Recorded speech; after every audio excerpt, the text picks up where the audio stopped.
Hi, and thank you for purchasing the Winederlust box from Canberra Wine Spirits in Canberra. This box was launched in 2021. Originally, we had some virtual tasting notes, but as new vintages were released and sales moved and stock changed, I couldn't keep up. So overall, I'm going to give you a little bit of a summary of what you should find in here. There'll be 6 boxes from Canberra and the surrounding regions.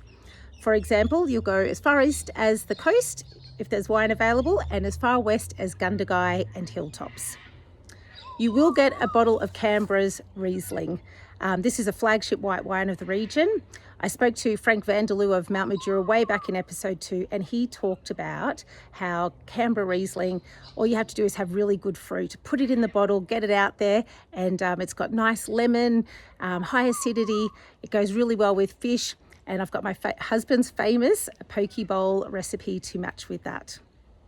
You might find a bottle of Sapling Yard's 4 Pinots. I love the story about this wine. Carla from Sapling Yard, the owner and winemaker, has sourced grapes from 4 different regions around Canberra. She's got Pinot Blanc, Pinot Noir, Pinot Meunier, and Pinot Gris. She often calls it Pinot Gris and Friends, this wine. They come from Lake George and out at the Hilltops, and also her vineyard out at Braidwood. And each year the percentages are a little bit different, so they taste a little bit different each year, but it's a really beautiful wine. It's been left on skin, so it has a bit of great texture with it as well. There'll be something from McKellar Ridge.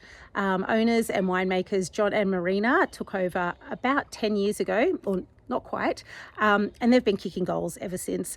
At the 2025 Canberra Wine Show, they won 2 silver awards for their wine, so there'll be something in there from them. And there'll be something from Tumblong Hills out at Gundagai. When I went out there, it's a massive vineyard. Simon toured me around. It was so much fun. Saw kangaroos bouncing around the vineyard, and he talked about how Italian varieties are really going great out there. So he's planted quite a few of those. So there should be one of those in your box as well. You should find some downloads from my website on storing wine and things to consider on your wine getaway.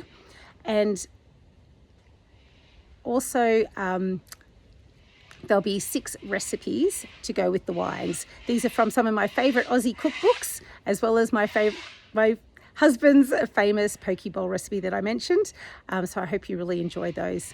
And your Winederlust apron to wear while you're making all those dishes, or make your husband wear it. I think that's it. And thank you again for supporting small Aussie businesses, Canberra Wine and Spirits and Winederlust. Cheers.